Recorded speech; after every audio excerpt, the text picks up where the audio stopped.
Already நம்ம ஒரு 3 காதை பார்த்துட்டோம் இல்ல. முதல் வகுப்புல வந்து ஐம்பெருங்காப்பியம்னா என்ன, காப்பியத்துக்கு உண்டான என்ன சொல்றீங்க சார், காப்பியத்துக்கான இலக்கணம் என்ன, அந்த இலக்கணத்தை பொருத்தி பார்த்து எப்படிலாம் எடுக்கிறாங்க அப்படின்னு. இப்போ நான் நேற்று முன்னாடி நம்ம பசங்க தான் ப்ரிப்பேர் பண்ணி வைக்கிறாங்க. அதுக்கப்புறம் நான் ஃபைனல் டச் மட்டும் பார்த்துக்கிறேன். இது பார்த்தா அப்படியே இருக்கு. என்னடா இப்படி எழுதிருக்காங்க. எங்க ஒய்ஃபை கூட நான் சொல்லியிருந்தேன், வேற லெவல் எழுதிருக்காங்க. இருந்தாலும் எப்படி இந்த சொல்லுவாங்கல்ல, சும்மாவா கிடைக்கும் சுகுமாரியன் ஒரு ஏதோ ஒரு டைலாக் இருக்கு, சும்மா கிடைக்குமா அப்படின்னு ஒரு விஷயம் இருக்கு, உழைச்சாதான் கிடைக்கும் அப்படின்னு. இத்தனை ஆண்டுகள், கிட்டத்தட்ட ஒரு 1000-2000 ஆண்டுகளுக்கு முன்னாடி எழுதப்பட்ட ஒரு இலக்கியத்தை இப்ப வாசிச்சாலும் பிரமிப்பு கூடிட்டே தான் இருக்கு. இப்ப நமக்கு போன வாரம் எழுதுன ஒரு கவிதை எடுத்து பார்த்தா நமக்கே என்னடா இப்படி ஒரு கேவலமான ஒரு கவிதை நம்ம எழுதியிருக்கோன்ற மாதிரி தோணுது. ஆனா ஒரு கிட்டத்தட்ட ஒரு 2ஆம் 3ஆம் நூற்றாண்டுகள்ல 1ஆம் சங்க காலத்துல எழுதப்பட்ட ஒரு காப்பியம். இந்த ரைட்டிங் ப்ராசஸா நினைச்சு பார்த்தா பயங்கர வியப்பாவே இருக்கு. முதல் சாப்டர் என்னது கேட்கல, விழாவரை காதை. விழா வந்து செட்டப்பா எப்படி செட் பண்றாங்க. ரெண்டாவது வந்து ஊர் அலர் உரைத்த காதை. ஊர் அலர் உரைத்த காதை, ஊர்லாம் நீ விளையாடுக்கு வரல ஆனால் சீக்கிரம் வான்னு சொல்லுது. மூணாவது மலர்வனத்துக்குள்ள போறது. அப்போ எந்த மலர்வனத்துக்குள்ள போகலாம் அப்படின்றப்ப உவவனமா உய்யவனமா, உவவனத்துக்கு போலாம் அப்படின்றாங்க. உவவனத்துல பார்த்தா என்னென்னலாம் இருக்குன்னு கேட்டா, அங்க ஒரு புத்த பீடிகை இருக்கு, அங்க ஒரு பளிக்கரை மண்டபம் ஒன்று இருக்கு. அந்த மண்டபத்தை பத்தி பெருமைகளை பேசும் பொழுது ஹீரோவோட என்ட்ரி எப்படி இருக்கும். இன்னைக்கு நம்ம நினைச்சிட்டு இருக்கோம் ஹீரோ என்ட்ரி எல்லாம் எப்படி எழுதணும். அப்படியே இதை டைப் பண்ணி படிச்சுட்டு இருக்கும் பொழுது அப்படியே எல்லா திரைப்படங்கள், எல்லா நாவல்கள்ல உள்ள அந்த பிரம்மாண்டம் வந்து இதுல அப்படியே தெரியுது. அந்த அடிப்படை இன்னைக்கு வந்து பளிக்கரை புக்க காதையும், அடுத்தது மணிமேகலா தெய்வம் வந்து எப்படி தோன்றுனுச்சுன்ற ஒரு காதையும் இன்னைக்கு முடிச்சிடலாம் பாக்குறேன். ஒரு 1 ஹவர்ல முடிச்சிட்டோம், சரியா இருக்குன்னு பாக்குறேன். ஏன்னா ஆல்ரெடி 7 கிளாஸ் போயிடுச்சு, நம்ம ஒரு 5 தான் முடிக்க போறோம். அதனால இங்க பார்த்தோம். இப்ப பளிக்கரை அப்படின்றது ஒரு மண்டபம். இந்த மண்டபத்தோட ஸ்பெஷல் என்ன, இங்க இருந்து எனக்கு தெரியாது, அங்க இருந்து பார்த்தா நான் என்ன பண்ணேன்னு தெரியும். ஓகே, இங்க இருந்து பார்த்தா எனக்கு தெரியாது இங்க யார் நிக்கிறான்னு, அங்க இருந்து பார்த்தா என்ன சூப்பரா பண்ணிருக்காங்க. அந்த பளிக்கரை முன்னோட எண்டுல வந்து பயங்கரமா ஒண்ணு பேசிட்டு இருக்கப்ப அவ வந்து அப்படி வருவான்னு போட்டிருக்காங்க. பயங்கரமா இருக்கு. வாங்கம்மா ஐயா, அந்த புள்ளையில அனுப்பிச்சு விடுங்க. ஓகே, பளிக்கரை புக்க காதை எப்படி உள்ள போனாங்க அப்படின்னும் பொழுது இந்த இடத்துல வந்து யாரு இருக்கா, சுதமதியும் மணிமேகலையும் தான் இருக்காங்க. சுதமதியும் மணிமேகலையும் இருக்காங்க. இப்ப மணிமேகலைக்கு ஆல்ரெடி அனுபவம் வாய்ந்த சுதமதி தான் என்ன செய்யறா, எல்லாத்தையும் எடுத்து சொல்றா. இந்த வனம் இப்படி இருக்கு, இப்படி இருக்குன்னு சொல்றப்ப அவ என்ன சொல்றா அப்படின்றது முதல்ல இருக்கு. மணிமேகலை இதோட நான் போன வாரம் பேசின மாதிரி அறிதல் தான் அறிவுன்னு சொன்னேன். ஒன்றை பற்றி அறிஞ்சுக்கிறது. இப்ப இந்த கேமரா பத்தி தெரியல, அவரை கூப்பிட்டு என்னங்க எப்படிங்க பண்ணலாம்னு சொல்லி நம்ம கேட்டுக்கிறோம்ல, அது மாதிரி அறிதல் தான் அறிவு. இதை நம்ம அறிஞ்சதுக்கு பிறகு நம்ம ரைட்டிங் ப்ராசஸே மாறிடும். நீங்க இனிமேட்டு சங்க இலக்கியங்கள் வாசிக்கிறப்ப அதோடைய குவாலிட்டியே மாறும். எனக்கு ஆல்ரெடி நான் தொல்காப்பியம் படிச்சு கொஞ்சம் பாண்டித்யம் பெற்றனால இதை படிக்கிறப்ப தொல்காப்பியம் சொன்னது எப்படி வந்து அடாப்ட் பண்ணி எழுதியிருக்காரு. அந்த கிராமரை, தொல்காப்பியம் சொன்ன கிராமரை எப்படி அடாப்ட் பண்ண, உங்களுக்கு தொல்காப்பியம் பத்தி தெரியும்ல, எழுத்து சொல் பொருள்னு 3 சாப்டர் இருக்கு. மற்றபடி வந்தவங்களுக்கு தெரியும், புதுசா அந்த சொல்றேன். தொல்காப்பியம் என்ற புத்தகம் எழுத்து சொல் பொருள். எழுத்து அப்படின்னா சவுண்டு. எல்லா மொழியும் என்ன இருக்கு, சவுண்டுல தான் இருக்கு. இப்ப இந்த மொழி நான் என்ன பேசுறேன், என் சவுண்டு தான் உங்களுக்கு எனக்கு நடுவில் இருக்கு. இப்ப சவுண்டு, தமிழ்ல உள்ள சவுண்டு என்ன, அந்த சவுண்ட்லாம் சேர்ந்து எப்படி ஒரு மீனிங் கொடுக்குது. இப்ப ரெண்டும் தெரிஞ்சிருச்சு. இப்ப நம்ம ஒரு ஜாப்பனீஸ் கத்துக்கிறோம், இல்ல ஒரு பிரெஞ்சு கத்துக்கிறோம், அந்த சவுண்டை தான் நம்ம அப்சர்வ் பண்ணணும். ஒரு நாயை கூப்பிட்டோம்னா திரும்புது அது, ஏன்னா அது சவுண்டு பழக்கமாயிடுச்சு. ஏய் அப்படின்றோம், கம் சிட் அப்படின்னு சொன்னா அதுக்கு சவுண்டு தெரியுது. அப்போ அதுல முழுக்க வந்து தமிழ் எழுத்துக்கள் எது எதுன்னு சொல்லிட்டு பயங்கரமா எழுதியிருப்பாரு. அதற்கு பிறகு சொல்ல பேசும்ப இந்த எழுத்துக்கள்லாம் சேர்ந்தா ஒரு பொருள் தரும். இப்ப நீங்க பாத்தீங்கன்னா உலகத்து மேல டாப்ல இருந்து கேமரா வச்ச மாதிரி இருப்பாரு. அப்படியே பாத்தீங்கன்னா கீழே வந்து உயிரினங்கள்லாம் இருக்கு. இது வந்து உயர்திணை, இது அக்ரிணை, இதை எப்படி கூப்பிடணும், இதை எப்படி கூப்பிடணும், நாங்க தமிழ்ல இதை எப்படி கூப்பிடுறோம், இதை எப்படி கூப்பிடலாம், செய்திகள் முழுக்க அழகா வந்து எழுதிச்சுருவாரு. வச்சுட்டு எழுத்து தெரிஞ்சிருச்சு, சொல்லு தெரிஞ்சிருச்சு. இதுக்கு பிறகு நீ வந்து படைப்பு இலக்கியம் படைக்கணும். இதுல ஒரு நாவலோ சிறுகதையோ எப்படின்னா கண்டென்ட்டை பத்தி பேசுவார். பொருளதிகாரத்துல வந்து முழுக்க கண்டென்ட்டை பத்தி பேசுவார். அப்ப காதல் வீரம் 2 தான் அந்த காலகட்டங்கள் மிக முக்கியமா இருந்துச்சு. அப்ப காதலை பத்தி எழுதுறப்ப எப்படிலாம் எழுதணும். அப்ப காதல்ல யார் ஹீரோ, ஒரு தலைவன் ஒரு தலைவி, அவங்களுக்கு யார் ஃப்ரெண்ட் இருப்பா, ஒரு தோழி இருப்பா. அப்ப தலைவியை பெற்றவள் வந்து நற்றாயின்றாங்க, தோழியை பெற்றவங்க தலைவியை பெற்றவங்க நற்றாயின்றாங்க, தோழியை பெற்றவங்க செவிலித்தாயின்றாங்க, இப்படி ஒவ்வொரு கேரக்டரும் எங்கெங்க எப்படி எப்படி பேசும்னு சொல்லி கொடுத்துறாரு. இந்த அடிப்படையில பாக்குறா இங்க தோழியும் தலைவியும் பேசுறதுதான் இந்த சாப்டர். அந்த எடுத்து பாத்தீங்கன்னா தோழி கூற்றுகள்னு ஒண்ணு வச்சிருப்பாரு. அந்த தோழி கூற்று எடுத்து அந்த ஒவ்வொரு சுச்சுவேஷன் தொல்காப்பிய சுச்சுவேஷன் கொடுத்திருப்பாரு. அந்த சுச்சுவேஷனுக்காக நீங்க எழுதப்பட்ட இலக்கியங்கள் தான் பின்னாடி வந்த இலக்கியங்கள். இந்த அடிப்படையில் இதை பாக்குறப்ப தோழியும் அவளும் என்ன பேசுவான், ஆல்ரெடி எல்லாத்தையும் பிக்ஸ் பண்ணிட்டாரு, சுச்சுவேஷன் சொல்லிட்டாரு. இப்படி ஒரு பிரச்சனை, இப்படி ஒரு பிரச்சனை, இங்க உள்ள போறாங்க, இங்க போனதுக்கு அப்புறம் அப்படின்னு சொல்லிட்டு. இப்ப இங்க பாத்தீங்கன்னா மணிமேகலை ஞாயிற்று செல்வனின், சூரியன் என்ன சொல்றாங்க, ஞாயிற்று செல்வனின் விரிந்த கதிர்களாகிய அந்த ஞாயிறு இருக்குல்ல, ஞாயிறை வந்து ஒரு ராஜாவா சொல்றோம். ஒரு ராஜா தன்னுடைய சேனைகளை வச்சுக்கிட்டு எல்லாத்தையும் விரட்டுறான்.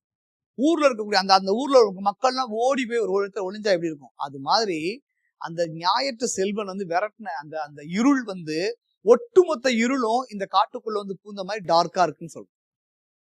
புரியுதா இல்லையா? எப்படி விஷுவலைஸ் புரியலையா உங்களுக்கு? உங்களுக்கு புரியலையா? புரியுது.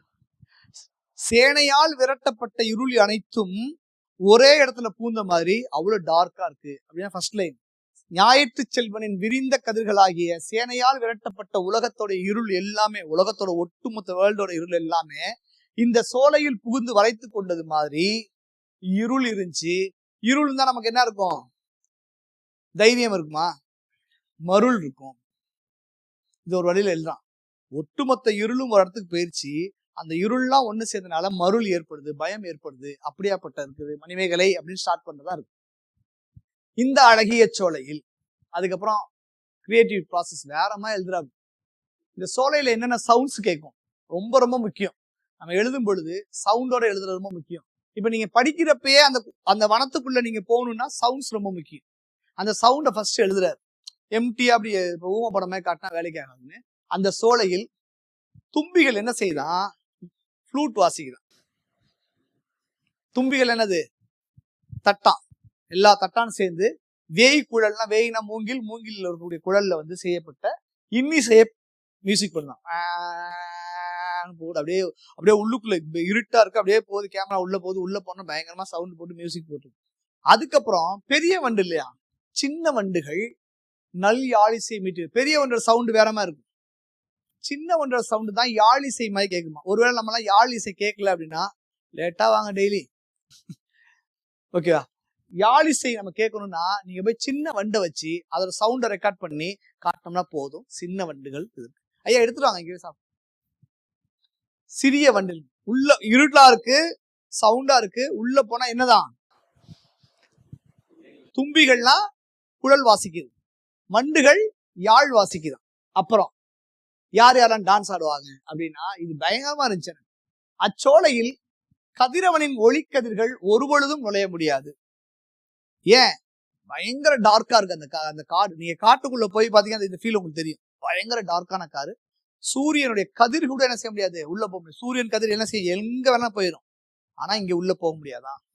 குயில் கூட நுழைந்தே செல்லுமாறு இலைகள், குயில் கூட ஃப்ரீயா போக முடியாதான். அதே வந்து இப்படி கட்டடிச்சு கட்டடிச்சு கட்டடிச்சு கட்டடிச்சு போற மாதிரி இருக்கு. குயில் கூட நுழைந்தே செல்லுமாறு இலைகள் செறிந்த அடர்ந்த மரங்களை உடைய சோலை அரங்குல, அப்படியாப்பட்ட ஒரு அரங்குல மயில் டான்ஸ் ஆடுவான். மயில்கள் டான்ஸ் ஆடுதான். நம்ம எப்படி பொண்ணுங்கள்லாம் பார்த்து டான்ஸ் ஆடினாங்கன்னா மற்றவங்க டான்ஸ் ஆனா உட்காந்து பார்ப்போம்ல, அது மாதிரி மயில் டான்ஸ் ஆடுது, குரங்கு உட்காந்து பார்த்துக்கிட்டு இருக்குன்னா நம்மளோட ஜென்ரேஷன் தானே இவங்கெல்லாம், அவரோட ஜென்ரேஷன் தான் நம்ம. அப்ப குரங்குகள் அந்த காட்சியை கண்டு மகிழ்கின்றன. இருட்டு, உள்ள போனா மியூசிக் போனா டான்ஸ். டான்ஸ் போட்டதுக்கு அப்புறம் ஸ்டேஜை வந்து சொல்றாங்க. ஸ்டேஜ் எப்படி இருக்கும் அப்படின்னு படிச்சிட்டீங்களா மேடம்? சரி. அங்க ஒரு பொய்கை இருக்குங்க. பொய்கை என்னது, நீர்நிலை. அங்க ஒரு நீர்நிலை. சோலையின் நடுவே மியூசிக்ல சவுண்ட் போட்டாரு. சோலையின் நடுவே பொய்கை உள்ளது. அந்த பொய்கை நீர் எப்படி இருக்கான், ஒரே அழுக்கா இல்லாம மாசு இல்லாத பளிங்கு போல தெளிந்து இருக்குது. அப்படி கட் பண்ணா பயங்கர உங்க முகம், நீங்க குனிஞ்சு பாத்தீங்கன்னா உங்க முகமே தெரியும், அப்படி இருக்குதான் அந்த பொய்கையில. அந்த பசிய இலைகளோட பரப்புல எவ்வளவு ஒரு இது பாருங்களேன். பசிய இலையில பரப்புல பல மலர்களுக்கிடையே நின்று தனியாக உயர்ந்து விளங்கும் மனமுடைய ஒரு தாமரை. நிறைய அப்படியே பளிங்கு மாதிரி இருக்குதான். எல்லாமே டாப் தான். மேல இருந்து கேமரா வச்சவன டாப்ல தான். அப்படியே பார்த்தா ஃபுல்லா செடிகளா கொடிகளா இருக்கான். நடுவுல ஒரே ஒரு தாமரைப்பூ இப்படி இருக்குதான். அந்த தாமரைப்பூல ஒரு அன்னப்பறவை உட்கார்ந்து, அந்த அன்னப்பறவை உட்கார்ந்துருக்க பார்த்தா ஒரு ராஜா உட்கார்ந்த மாதிரி இருக்கு. அந்த ராஜா முன்னாடி டான்ஸ் ஆடினா எப்படி எல்லாம் பார்ப்பாங்களோ அது மாதிரி இருக்குதுன்னு விஷுவல் பண்றாங்க. அந்த தாமரை பூவில் ஓர் அன்னப்பறவை இனிதாக அரசனை போல, நான் இப்ப இந்த இதை விட்டுட்டேன், இதுக்கப்புறம் வரதெல்லாம் வந்து அந்த கிரீன் கலர்ல போட்டிருக்கேன். அதனா மணிமேகலை உள்ள ஓமைகள்னு ஒண்ணு போட்டாவே பயங்கரமான ஒரு புக்கு கிடைக்கும். மணிமேகலை உள்ள ஓமைகள் எது எல்லாம், இது அன்னப்பறவை இனிதாக ஒரு அரசனை போல உட்கார்ந்து இருக்கு. எல்லா இடத்துலயும் மாதிரி ஒரு ஓமை சொல்லிட்டே இருக்காரு. அரசனை போல வீற்றிருக்கிறது. அரசன் முன் மெல்லியலாளர்கள், ஒல்லியா இருக்கக்கூடிய ஆட்கள் டான்ஸ் ஆடுறது மாதிரி, அரசன் முன்னாடி மெல்லியலாளர்கள் டான்ஸ் ஆடுவது போல கரையில் நின்று ஒரு மயில் ஆடுது. அந்த மயில் ஆடுதான் எப்படின்னு மியூசிக் போடணுமா இல்லையா? ஒரு மியூசிக் போடணும். அதன் ஆட்டத்துக்கு தக்க முழவு ஒளியாக ஒவ்வொரு மியூசிக்கா சொல்லிட்டு வர்றாரு. நீங்க ஒரே மியூசிக் போட்டு இழுத்து, இப்போ ஒரு டெக்னாலஜி இருக்குல்ல, நீங்க சிஸ்டத்துல உட்காந்துட்டு ஒரு மியூசிக்கை டைப் படிச்சா உங்களுக்கு கிடைச்சிடும். டவுன்லோட் பண்ணி இங்க வச்சு கிருன்னு லாஸ்ட் வரைக்கும் இழுத்து விட்டா அது ஈஸிங் வந்துட்டே இருக்கும். அப்ப வீடியோ பாக்குற போர் அடிக்கணும். வேற வேற வேற வேற வேற வேற இசைக்கோர்வுகள் இருந்தாதான் நல்லா இருக்குன்றக்காக அங்க என்ன சொன்னாரு? குழல், அப்புறம் யாழ், இப்ப இங்க வந்து முழவுகள். அக்கா இங்க வச்சிருங்க. முழவு ஒளியாக யார் வாசிக்கிறாமா? சம்பா கோழின்னு ஒரு கோழி வாசிக்கிறோம். அப்ப அந்த கோழி சவுண்ட் எப்படி இருக்குமா? முழவு மாதிரி இருக்குமா? அந்த எவ்வளவு ஒரு டீட்டெயில் பாருங்க. முழவு ஒளியாக சம்பா கோழி குரல் எழுப்பு எழுப்பு போல. பன்னிசைக்கும் பாட்டாக, பண் இசைக்கக்கூடிய ஒரு நல்ல ராகம், பண் இசைனா தெரியுமா உங்களுக்கு? ராகத்தை பாட்டாக பாடக்கூடிய யார் பாடுறானா? கொம்பின் மேல் இருக்கும் கருங்குயில் கூவதை கேள். கொம்பு மேல இருக்கக்கூடிய கருங்குயில் கூவுறதை கேளு. யார சொல்றா? சுதமதி மணிமேகலை சொல்றா. மறுபடியும் ஒரு படிச்சு பாருங்க. மணிமேகலை. ஞாயிற்று செல்வனை விரிந்த கதிர்களாகிய சேனையால் விரட்டப்பட்ட உலகத்து இருள் எல்லாம் இந்த சோலையில் புகுந்து வளைத்துக் கொண்டது மாதிரி இருள் டார்க் ஆகி பயத்தை ஏற்படுத்துது. கற்பனா அந்த சோலையில் தும்பிகள் புல்லாங்குழல் வாசிக்கின்றன, வண்டுகள் யாழ் வாசிக்கின்றன. அங்கே ஒரு சின்ன சூரியனுடைய கதிர் கூட என்ன செய்ய முடியாது, உள்ள போக முடியாது. குயில் கூட நுழைந்தே செல்லுமாறு அடர்த்தியான ஒரு காடா இருக்குது. அங்க மயில் ஆடுது. மயில் ஆடுறத வந்து குரங்கு வந்து என்ன செய்யுது, உட்காந்து பாத்துக்கிட்டு இருக்கு. இதெல்லாம் ஒரு ஓவியத்தை கொடுத்து வரைஞ்சா வேற மாதிரி இருக்கு. சோலையின் நடுவே ஒரு பெரிய பொய்கை இருக்கு. அதோட தண்ணி ரொம்ப கிளியரா இருக்கு. அங்க பாத்தீங்கன்னா அந்த இலைய பரப்பு ஒரு தாமரை பூ என்ன செய்யுது, பெருசா இருக்கு. அதுல வந்து ஒரு அன்னப்பறவை உட்கார்ந்து இருக்கு. அந்த அன்னப்பறவை உட்கார்ந்து இருக்கத பல மலர்களிடையே நின்று தனித்தே உயர்ந்து விளங்கும் மனமுடைய தாமரை பூவில் ஒரு அன்னப்பறவை இனிதாக அரசனை போல வீற்றிருக்கிறது. அப்ப அந்த ஒரு அன்னப்பறவை உட்கார அளவுக்கு அந்த தாமரை எவ்வளவு ஸ்ட்ராங்கா இருக்குன்னு பாருங்க. அதன் முன்னர் அரசர்கள் முன்னாள் அரசன் முன் மெல்லியலார்கள் ஆடுவது போல மயில் ஆடுது, சம்பா கோழி முழவு வாசிக்குது, கருங்குயில் பன்னிசை வாசிக்குது. ஓகே அப்படின்னு சொல்லிட்டு நம்ம இந்த வீதிக்கு போறோம். அங்க ஒரு தாமரை பூ வந்து ரொம்ப டஸ்டா இருக்கும். ஏன் அந்த தாமரை பூ டஸ்டா இருக்குன்னா, தாழை மலர் இருக்குல்ல, தாழைன்னு இருக்குல்ல, தாழம்பூ, தாழை வந்து பெருசா வளர்ந்து கிளை பரப்பி இருக்கான். அந்த கிளையோட மடல் வந்து வெண்மையான மகரத்தூள் கொட்டுதான். தாழை பூ பூக்குதாங்க. அதுல வந்து தாழை மலர்ல இருந்து என்னது, அந்த மகரந்தம்லாம் அப்படியே கீழே கொட்டி கொட்டி கொட்டி கொட்டி அந்த தாமரை மேல பட்டு அந்த மலரை பாக்குறப்ப கொஞ்சம் மாதிரி டஸ்டா இருக்க மாதிரி இருக்கும். அந்த மாதிரி வீதியில நீ நடந்து வரப்ப வீதியில உள்ள டஸ்ட் மூஞ்சி பட்டு நீ கொஞ்சம் அழுக்கா இருக்க. ஒரு பெண்ணை எப்படி ரசிக்க முடிஞ்சதுன்னா இப்படி எல்லாம் அப்படி ரசிக்க முடியுமா இல்ல? நீ அழுக்கா இருக்க போய் மூஞ்சி கழட்டுவான்றதை விட ஏன் உயர்வு நவிச்சின்னு சொல்லுவாங்க. இல்லாட்டி வந்து வெரி குட், கரெக்ட், ஓகேவா? தேரோடும் வீதியில் நாம் வரும் பொழுது தூசி எழுகிறது. தேரோடக்கூடிய வீதியில தேர் ஓடுறனாலும் தூசின்றான். இப்ப இருக்குமே, அன்னைக்கு பாத்தீங்கன்னா தார் ரோட்லாம் போட்டுக்க மாட்டாங்க, ஃபுல்லா மண்ணாதான் இருக்கும். அப்ப தேர் ஓடுறதுனால தூசி எழும்புது. அந்த தூசி ஒளி வீசும் உன் முகத்தில் படிந்தது, அதனால் உன் முகம் ஒளி மழுங்கியுள்ளது. இது எப்படி இருக்குன்னு தெரியும்னா, பொய்கை கரையில் நின்று தாளை வளர்ந்து கிளை பரப்பி உள்ளது. தாளை கிளையின் கொழுவிய மடலில் இருந்து வெண்மயமான மகரந்தத்தூள் கீழே விழுகின்றன. அந்த மகரந்தத்தூள் பொய்கையில் மலர்ந்த தாமரை மலரில் விழுகின்றன. அதனால் ஒளி மழுக்கிய உன் முகத்தை போல தாமரையும் கொஞ்சம் டஸ்டா இருக்கு அப்படின்னு சொல்லி. ஐயோ எங்க போச்சு? ஓகே சார், எப்படி பயங்கரம் இல்ல? சரி, இது பயங்கரமான கற்பனை. ஓகே, மணிமேகலை கண்ணை வந்து மீன் மாதிரி சொல்லிட்டு அதை வந்து டச் பண்ணும், அது பயங்கரமா இருக்காது. இவ கண்ணை வந்து மலர் இப்படி இருக்கா, அது ஏதோ மலர்னு நினைச்சு வண்டுகள் வந்து முக்கிய வருதான். இது ஒரு புதுசா மலரா இருக்கு. அவ வந்து இப்படி இப்படின்றாலாம். இப்படி இப்படின்றது எப்படி இருக்குன்னா அப்படின்னு சொல்லி போட்டிருக்கான் பாருங்க. மீன் கொத்தி பறவை வந்து ஒரு பெரிய ஒரு தாமரை இருக்குல்ல, ஒரு பொய்கையில வந்து மீன் இருக்கான். அந்த மீன் கொத்தி பறவை வந்து ட்ரை பண்ணுதான். ட்ரை பண்றப்ப அதுக்கு மிஸ் ஆகி போயிருந்தான். உடனே அந்த மீன் கொத்தி இப்படி இப்படின்னு பறக்கிற மாதிரி இப்ப வந்து இப்படி இப்படி இப்படின்னு செய்யறா அப்படின்னு போட்டிருக்கான். உன்னுடைய கண்கள் நீல மலர் என நினைத்து வண்டுகள் அந்த நீல மலர்ந்து இருக்கக்கூடிய பூந்துகளை உண்ண வருகின்றன. ஏதோ நீல மலரா இருக்கு, பயங்கர அவ்வளவு அழகான கண்ணா இருக்கு, அது சாப்பிட வருதான். அவற்றை உன்னுடைய சிவந்த கையினால் விளக்குகிறாய். ரெட்டா கையில் வந்து இப்படி இப்படி செய்கிறாளாம். அது எப்படி இருக்குன்னா, அதோ மலர்ந்த தாமரையில், மலர்ந்த தாமரை, இங்க மலர்ந்த தாமரை யார சொல்றா? அவன் முகத்தை சொல்றான். அவன் தாமரை போன்ற முகத்துல செலுங்கலின் மாதிரி கண்ணு இருக்கு. மலர்ந்த தாமரையில் செங்கையல் மீன்கள் பாய்ந்து துள்ளுகின்றன. ஒரு மலர் இருக்கு, ஒரு இருக்கு, அது வந்து தொப்பு தொப்புன்னு உழுவுது. இதுதான் நீங்க வந்து நான் அன்னைக்கே ஒரு சொன்ன மாதிரி டி ராஜன் ஒரு பாட்டுல எழுதியிருப்பாரு. சந்தன குங்குமத்தில் குங்கும சங்கமம் அரங்கேற அதுதானே உன்கண்ணம், ஒரு பாட்டு இருக்குல்ல, ஒரு பொன்மானே. என்ன பாட்டு சார்? வளர்ச்சோலை. நான் கேட்டல சார். அந்த பாட்டுல பாத்தீங்கன்னா இது அப்படியே எடுத்து வச்சிருப்பாரு. அது பயங்கரமான இதுன்னு சொல்லிட்டு நம்ம படிச்சிருக்கோம். இதால அதுக்கு முன்னாடி எழுதியிருக்கான். அழகு சிறகு விரித்து அப்பொழுதே மீனை கவர பாய்ந்தும். அழகு சிறகு விரித்து, கை இப்படி இருக்க மாதிரியே அது என்ன செய்ய, மீன் கொத்தி பறகையும் தன்னுடைய அழகான ஒரு சிறகை விரித்து கவர பாயுது. பாஞ்சு பிடிச்சிச்சா? பிடிக்கல. மீனை கவராது நீலமணி போன்ற மீன் கொத்தி பறவை இரையை இழந்து வருந்தி நீங்குகின்ற நிலை மாதிரி உன்னுடைய சிவந்த கை வண்டை விளக்கை இழுந்து தாழ்ந்ததை போல இருக்கிறது. உச்சகட்ட ஒரு ஒரு பயங்கரமா என்று இவ்வாறு கூறி சுதமதி பொழிலின் சிறப்பையும் பொய்கையின் எழிலையும் காட்டினாள். மணிமேகலை அந்த மலர்வனத்தின் அழகும் செழிப்பும் கண்டு வியந்தாள். ஓகேவா? உய்யவனத்தை பத்தி சொல்லி போறார். இப்ப ஹீரோ என்ட்ரி ஓபன் பண்றேன். இப்ப இப்படியாப்பட்டவங்க இருக்கப்ப ஹீரோ யாரு?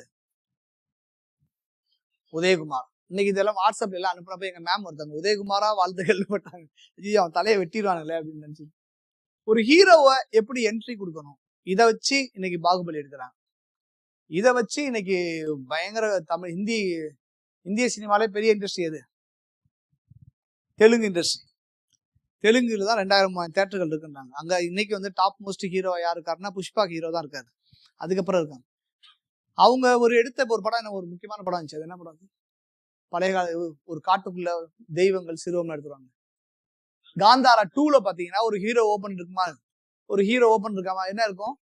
ஃபர்ஸ்ட் காந்தாரா வந்து மாடு வண்டி வச்சு ஒரு பயங்கரமா ஜெயிக்கிற மாதிரி இருக்கும். ரெண்டாவதுல வந்து ஒரு தேர் வந்து பிச்சுக்கிட்டு போய் அந்த தேர் எப்படிலாம் போய் பயங்கரமா நின்று கடைசியில நிக்கிறப்ப அப்படின்னு வச்சிருப்பாங்களா இல்லையா? ஹீரோ இன்ட்ரோடியா தானே இருக்கும். அது மாதிரி பாகுபலியில பார்த்தா யானையை வச்சிருவாரு. இதுல வந்து ஒரு பாய்மர கப்பல் எங்க இருக்கும்? இங்கதான் இருக்கீங்க நீங்களா? சரி. ஒரு பாய்மர கப்பல் புயல்ல எப்படி அடிபட்டு சின்ன பின்னமா ஆகும், அந்த மாதிரி ஒரு யானை மதம் பிடிச்சு அலையுது. அந்த யானைய தலையை எப்படி அடக்கி ஹீரோவா மாறுறான்னு ஒரு சீன் வச்சிருக்காங்க. நானே ஒரு கதை எழுதிட்டு இருக்கேன், அப்படியே மாடா மாத்திருக்கேன் நான். ஒரு மார்க்கெட்ல ஒரு மாடுடைய சண்டையை வந்து காட்சி அப்படின்னு எடுத்துக்க. அது ஆக்சுவலா சிலப்பதிகாரத்தை வச்சு எழுதுனேன். அது அதோட நீட்சியாவே இதையும் பாக்குறேன். இப்ப பாய்மர கப்பல் எப்படி இருக்கும்? கடலில் தத்தளிக்கும் பாய்மர கப்பல் நடுக்கடலில் பாய் விரித்து மரக்களம் விரைகிறது. ஓபன் பண்ணா ஒரு பயங்கரமா ஒரு ஃபாஸ்டா ஒரு விரைஞ்சு போயிட்டு இருக்கு நடுக்கடல்ல. எங்க? நடுக்கடல்ல, கரையோரமா இல்ல, லெக்கூச்சி ஓடியாந்து இருப்பாங்க. நடுக்கடல்ல போகுது. திடீரென்று சுழற்காற்று சுழன்று வீசுகிறது. அதுக்கு ஒரு கட்டு எடுக்கிறீங்க. பயங்கரமா இங்கிலீஷ் படங்கள் நிறைய இருக்கும். வாஸ்கோ ட காமானா அவரை பத்தி லைஃப் ஹிஸ்டரி ஒரு படம் இருக்கு. நிறைய இங்கிலீஷ் படங்கள்ல வந்து இந்த சீன்ஸ் இருக்கும். மரக்கலத்தின் மேலிடம் அச்சம் தெரிகிறது. பயங்கரமா அடிக்கிறப்ப மரக்கலத்தோட மேலிடம் இருக்குல்ல, அது வந்து பயப்படுறாங்கல்ல, ஐயோ என்ன ஆக போதோ. ஏன்னா அது அங்கதானே இப்படி அடியும். நீங்க வீட்டுல புயல் அடிக்க இருந்து பாத்திருக்கீங்களா? பக்கத்து மரம்லாம் அலையிறப்ப நம்மளுக்கு உள்ள இருக்காது, எப்ப அந்த பில்டிங்ஸ் உழுவோமோ அப்படின்ற மாதிரி இருக்கு. நானும் ஒரு பழைய பில்டிங்ல வேற இருக்கேன். மரக்கலத்தின் மேலிடம் அச்சம் தரக்கூடியதாக இருக்கிறது. அச்சம் இல்லாமல் யாருப்பா மேக்சிமம் அவர் நிறைய பார்த்திருப்பார். அச்சம் இல்லாமல் அதிலிருந்து மரக்கலத்தை செலுத்தும் மாலுமி நடுங்குகிறான். அவனுக்கு ஒரு பயம் இருக்கு உள்ள, ஆகா இந்த காத்தை நம்ம இது வரைக்கும் பார்த்தது இல்லையே, இப்படி இருக்கே அப்படின்னு பயங்குறான். மரக்கலத்தின் நடுவில் நின்ற உயரமான பாய்மரம் அடியில முறியுது. ஒரு ஷாட்டு வச்சுங்க கர்ரக்குன்னு அப்படி முடிஞ்ச ஒரு சவுண்டோட முடியுது. அடி பயங்கரமா இருக்குதா இருக்கு. மாலுமே என்னமா இப்படி இப்படி இப்படின்றான், முடியல. கட் பண்ணா அப்படியே மரம் முறிஞ்சு அப்படியே உள்ள விழுவுது. பிணித்த முடிப்பு, வார்த்தை பாருங்க, பிணித்த முடிப்பு அவிழ்ந்து, பிணிச்ச முடிப்புனா கட்டின அந்த இது வந்து கட்டாயி பாய் கட்டின கயிறு அறுபடுது. அதுக்கு ஒரு கட்டு ரக்கன்னு முறிஞ்சு, இது முறிஞ்சோடனே அந்த கட்டியிருப்பாங்கல்ல அது வந்து பிச்சுக்கிட்டு போகுது. அப்ப வயிறு போன்ற நடுவிடம், படகோடைய வயிறு போன்ற இது படம் பாத்தீங்களா, டைட்டானிக் பாத்தீங்களா இல்லையா, எல்லாமே இருக்கும். உலகத்துல உள்ள எல்லா இதையும் எழுதியிருப்பாங்க. 2000-3000 வருஷம் நம்ம எழுதியிருக்கான். வயிறு போன்ற நடுவிடம் பாழ்பட்டு பாய்கள் கிழிகின்றன. சீரியலும் அலைகள் சாட, காற்று இங்கும் அங்கும் அலைக்க, செல்லும் திசையறியாத மரக்களம் எத்திசையிலும் ஓடி ஆடுகிறது. எங்கிட்டு போறோன்னு தெரியாம பிச்சு பிச்சுட்டு ஓடிட்டு. இது அப்படியே ஒரு மாட்டுக்கு வைக்கிறான். யானையா மாடா, யானைக்கு நம்ம கதை ஞாபகத்துக்கு. இது அப்படியே எப்படியே நடுக்கடலில் பாய்விரித்து மரக்கடம் விழுகிறது, சுழற்காற்று வீசுது, மாலுமி பயப்படுறான், பாய்மரம் என்ன செய்யுது அடியோட முறியுது, அவிழ்த்து கயிறு வந்து கட்டாய் தெரிக்குது. தெரிச்சதுக்கு அப்புறம் எங்கிட்டு போருன்னு தெரியாம இங்கிட்டும் அலைபாய்கிறது. மரக்களம் போல யானைக்கு மதம் பிடித்தல். ஓகேவா, இது மாதிரி இதை பயங்கரமா எழுதியிருப்பான். காவிரி பூம்பட்டு கட் பண்ணா, காவிரி பூம்பட்டினத்தில் பட்டத்து யானை காலவேகம் மதமயக்கமுற்று, மதம் பிடிச்சிருமா இல்லையா, மயக்கமுற்று வெறி பிடித்து அலைந்த காட்சி எப்படி இருக்கான், நடுக்கடலில் புயலில் சிக்கிய மரக்கலத்தை போல இருக்கிறது. நடுக்கடல்ல புயலில் சிக்கிய மரக்கலம் போது. 3900 ஒரு புத்தகம் இருக்கு. கரை கேள்விப்பட்டிருக்கீங்களா? படிச்சிருக்கீங்களா? படிங்க. ஒரு 152 பாட்டு ஏதாவது சம்திங் தான் நமக்கு கிடைச்சிருக்கு. ஆக்சுவலி வந்து சேர சோழ பாண்டியர்களுடைய பத்திய ஒரு 300 பாட்டு, 300 பாட்டு தான் 900 வச்சிருக்காங்க. புரியுதா நான் சொல்றது? குழப்பறேனா சார்? 3 ராஜாக்கள், இவர் சேரர், இவர் சோழர், இவர் பாண்டியர். இவங்க 3 பேர்த்த பத்தி 300 பாட்டு இருக்கு. நம்மளுக்கு கிடைக்கல, எல்லா பாட்டையும் கழிச்சு எரிஞ்சிட்டாங்க போல இருக்கு. ஏன்னா உச்சக்கட்ட பயங்கரமான இமேஜின் உள்ள, அது படிக்கிறப்ப நமக்கு அப்படி இருக்கும். இதே மாதிரிதான்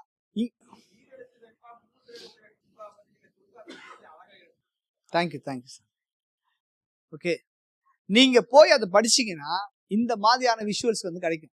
நான் அதை படிச்சுட்டு மிரண்டுட்டு இது எப்படா எழுதுறான்னு பார்த்தா இங்க இருந்து எடுத்திருக்காங்க. வாசிக்காம வரவே வராது நமக்கு. ஓகே, அதுல எப்படி இருக்குன்னா, இந்த யானை இருக்குல்ல, யானை கனவு காணுன்னு ஒரு மனுஷன் நினைச்சா எப்படி இருக்கும்? யானை கனவு காணுதான்.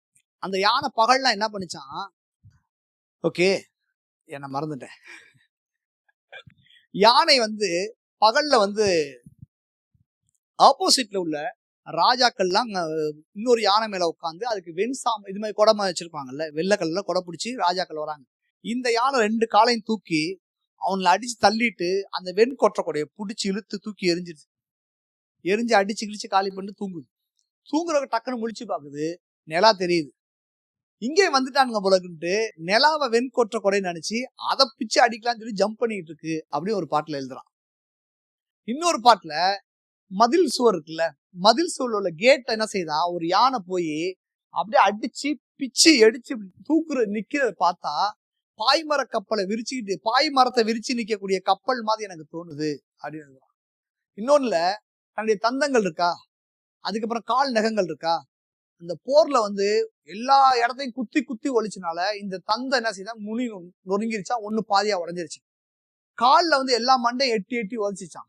அந்த மண்டையில வந்து எல்லாமே அந்த இதுக்கு போட்டிருப்பாங்கல்ல, ஒரு கிரீடம் போட்டிருப்பாங்கல்ல, அதனால நெகம்லாம் பிச்சுட்டு போயிருச்சு.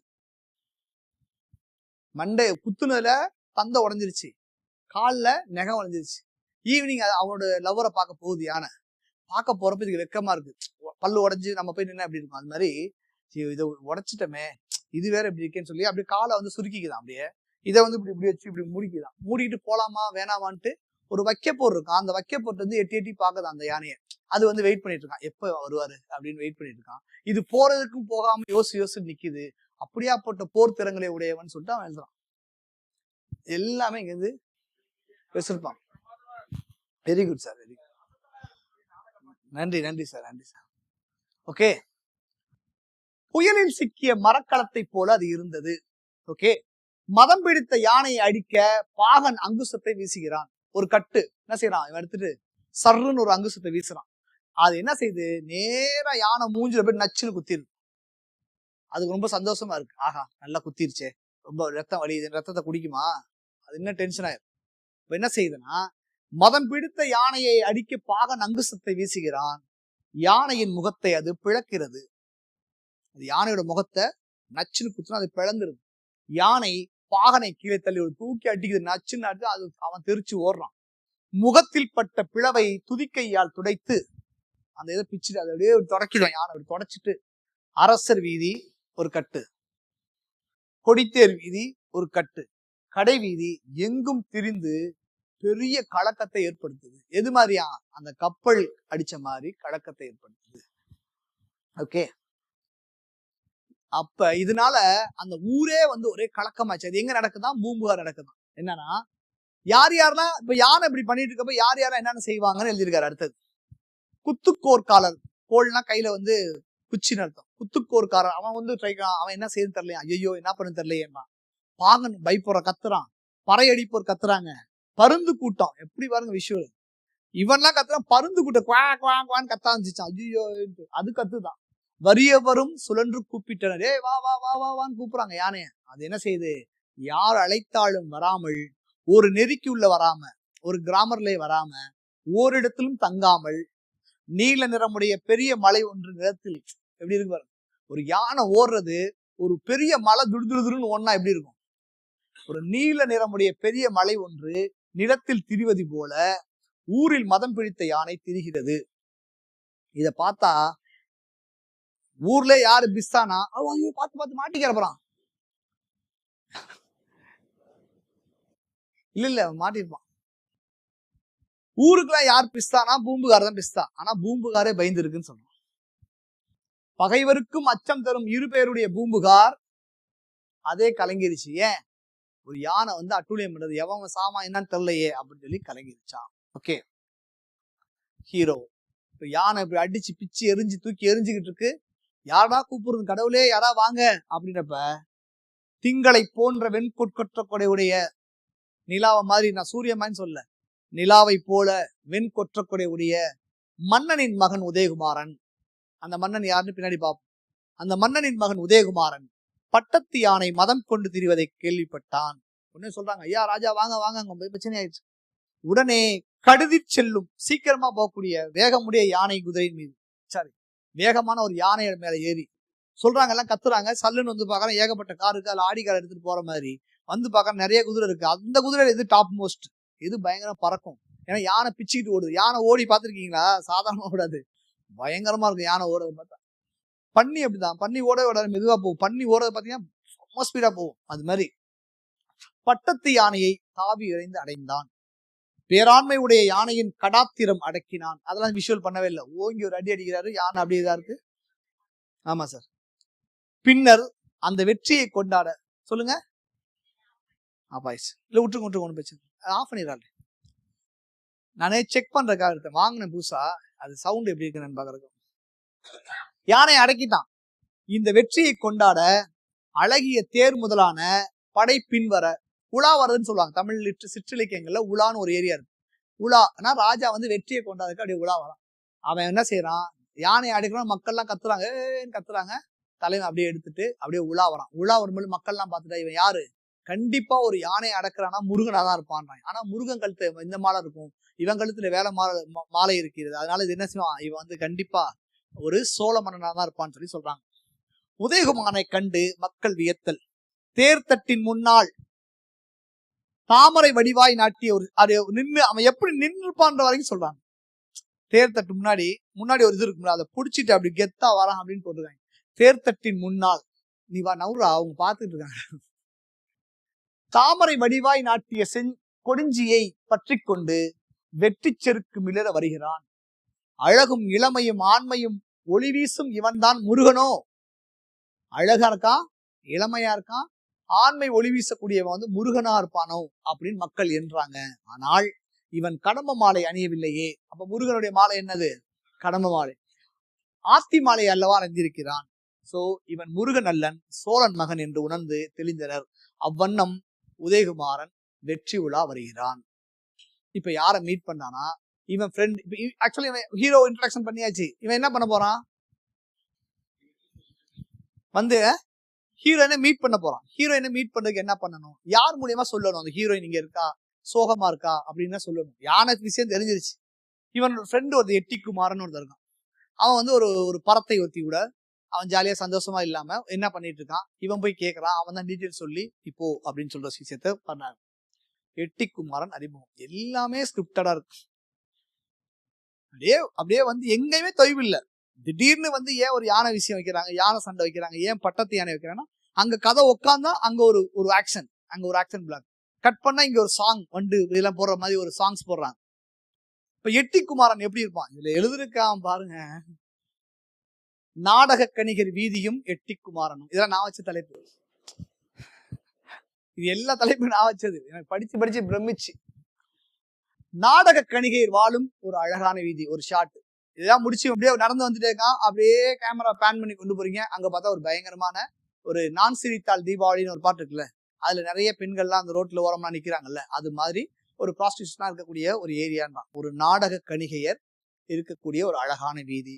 அந்த வீதியில் ஆடக பொன்னால் அணி செய்யப்பட்ட ஒரு மாளிகை. அந்த அப்படியே போறோம், எல்லா கேர்ள்ஸ் அப்படியே ரோட்ல நிக்கிறாங்க. அப்படியே இருக்கு. அங்க பார்த்தா ஒரு பெரிய மாளிகை ஒண்ணு, ஆடக பொன்னால் செய்யப்பட்ட மாளிகையா. அதுல இந்த லைன் பாருங்க. எதுக்கு நம்ம வந்து ஜன்னல் வச்சிருப்போம், சாளரம்ன்றோம். இப்பதான் நம்ம ஜன்னல் வார்த்தை பயன்படுத்தும். இந்த காத்து இங்கிட்டு போகணும். ஓகே, இப்ப நம்ம இங்க என்ன அங்க தெரியும்ல, அது மாதிரி இவங்க என்ன பண்ணிருக்காங்கன்னா அந்த இடத்துல பெட்டு போட்டு அங்க வந்து அந்த பறத்தை கூட படுத்திருந்திருக்காங்க. போறவங்க எல்லாம் அப்படி பாத்துட்டு போற மாதிரி. அப்ப அவங்க ஆசைப்பட்டு மறுபடியும் அடுத்த பணியை கூப்பிடுவாங்கன்றதுக்காக வச்சிருப்பாங்கன்னு தெரியல. காற்று செல்வதற்காக பெருவழி அமைத்த சாளரம் வீதியின் பக்கமாக உள்ளது. ஜன்னலை எங்க வைப்பாங்க? வீதியின் பக்கமா வச்சிருக்காங்க. அச்சாளரத்தின் அருகே உள்ள மலரணை மஞ்சம், மலர்களால் செய்யப்பட்ட ஒரு பெட்ரூம் வெளியில் இருப்போருக்கும் தெரியுமாறு உள்ளது. இங்க என்ன பண்றோம்னா அங்க வந்து பார்த்துட்டு அவங்க அது மூலியமா வந்து அடுத்த ஆஃபருக்கு போவாங்க அப்படின்னு மாதிரி ஒரு டீட்டெயில் பண்ணியிருக்காங்க.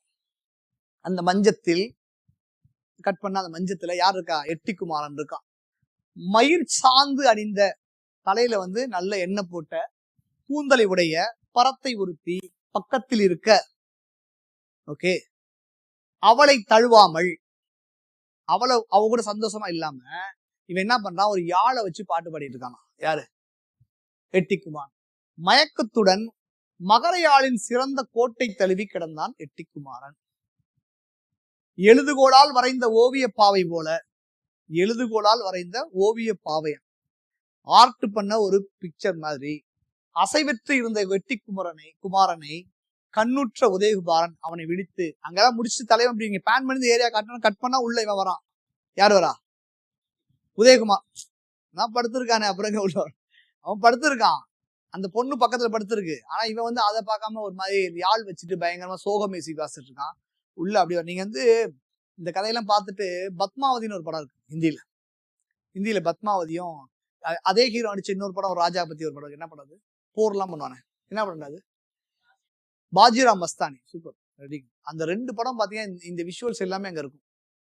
பாஜிராவ் ஒவ்வொரு ஃப்ரேமும் வேற வேறன்னு ஒண்ணு பண்றாங்க.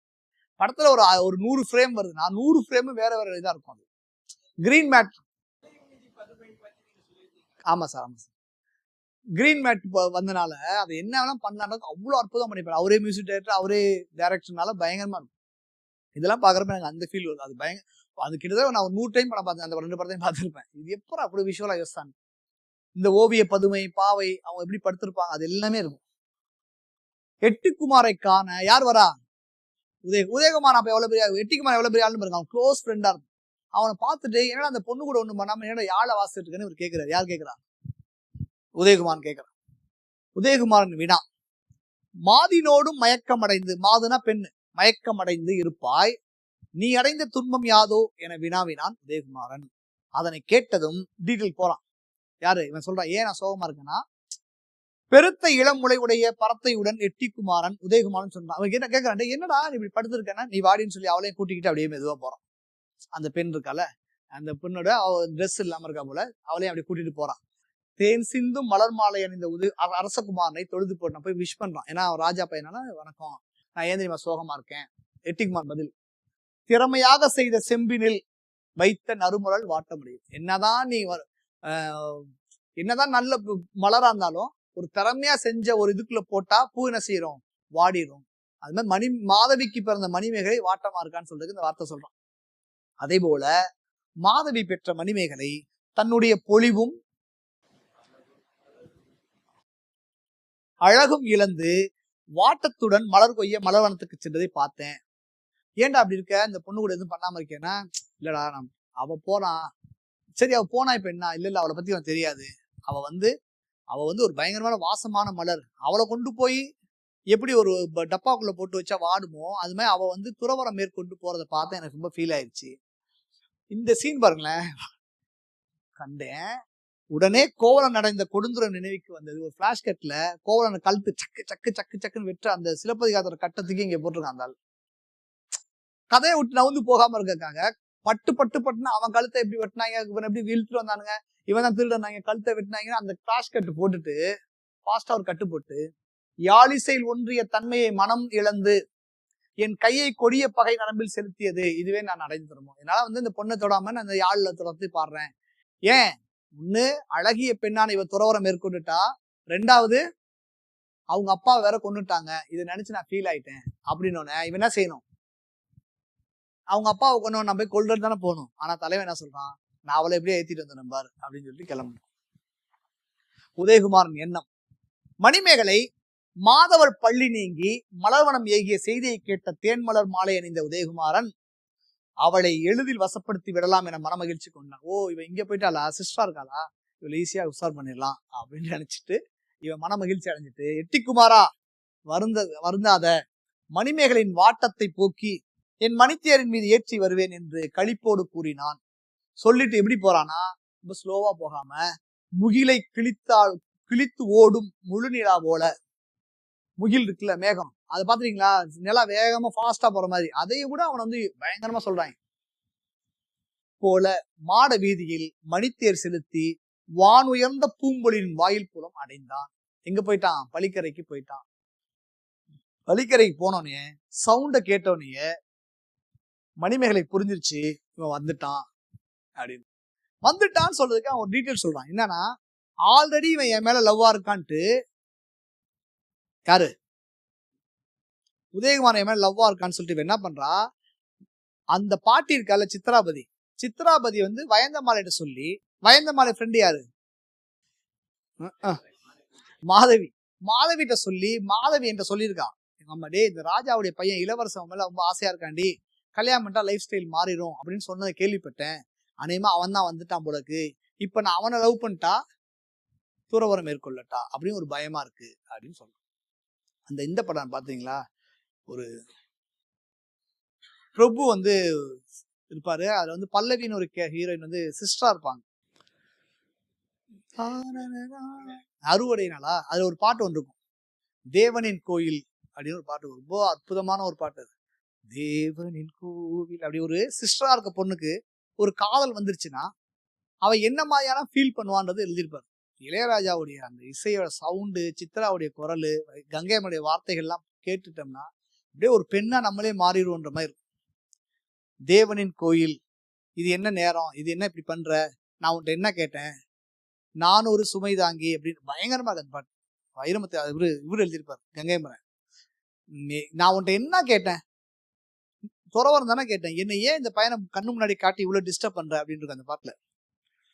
நான் ஒரு சோக சுமை தாங்கி அப்படின்னா இருக்கும், துன்பம் தாங்கும் இடிதாங்கி கேட்டால் தருவா என்று நான் கேட்டது பண்ணியா அப்படின்ற மாதிரி இருக்கும் அந்த பாட்டு. கேட்டு பாருங்க, நல்ல வீட்டுல இருள் சூழ்ந்து மருள் உண்டாக்குன மாதிரி வீட்டை இருட்டாக்கிட்டு நல்ல ஹெட்போன்ல உட்காந்து கேட்டீங்கன்னா அப்படியே ஒரு ஊருக்குள்ள இருக்க மாதிரியே இருக்கும்.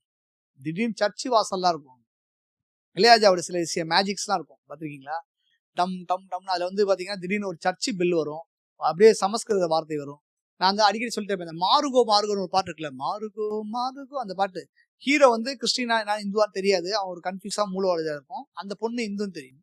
அது ரெண்டையும் பார்த்தீங்கன்னா சமஸ்கிருத ஸ்டார்ட், ஓம் அப்படி டக்குன்னு இங்கே இங்கிலீஷ்ல போகும், ஒரு இங்கிலீஷ் மியூசிக் போகும், சிம்பனியில் ஒரு போடுவார், ஓம் அப்படி இப்படி இப்படி போயிட்டு டக்குன்னு ஒரு குத்துப்பாட்டில் போவார். இது எப்படி ஒரே மியூசிக் ரெண்டுங்க மிக்ஸ் ஆகுதுன்னு தெரியும். அது மாதிரி இந்த படத்தை நிறைய பண்ணியிருப்பார். அந்த சாங்ல பயங்கரமான ஒரு பாட்டா இருக்கும். அது மாதிரி இந்த சீன் இருக்கு. என்ன சீனு? இந்த சீன் உதயகுமாருடைய தேரொளி மணிமேகலையின் செவியில் சென்று இசைத்தது. அவ கேக்கு சவுண்ட் வந்துருச்சு, என்னடி ஏதோ சவுண்டா இருக்கே. அமுதினும் இனிய சொல்லுடைய மணிமேகலை சுதமுடியா. அவள் சொல்றப்பெல்லாம் ஒரு பயங்கரமான, அமுதை விட இனிமையான சொல்லை பேசக்கூடிய மணிமேகலை அப்படின்னு சொல்லிட்டே இருக்கும். நம்மளாம் அப்படி சொல்றோமான்னு தெரியல, சொல்லவே மாட்டோம். சுதமதி, உதயகுமாரன் என் மீது விருப்பமுடைய உள்ளத்தான் என்பதை சித்ராபதி வயந்தமாலைக்கு கூற, அவள் என் அன்னை மாதவிக்கு ஒரு நாள் உரைத்த சொல்லை கேட்டிருக்கிறேன். அவன் வந்துட்டான் போடி, என்னாடி ஆகுதும். ஆனா எனக்கு என்னன்னு தெரியல, அவனை நினைச்சாவே எனக்கு ஒரு மாதிரி டிஸ்டர்ப் பண்ணுது.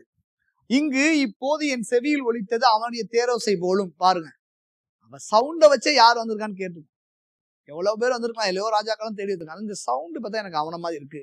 என்ன செய்வேன் என்று மணிமேகலை பதறினாள். பழிக்கரை மண்டபத்துக்குள் புகுந்தல்.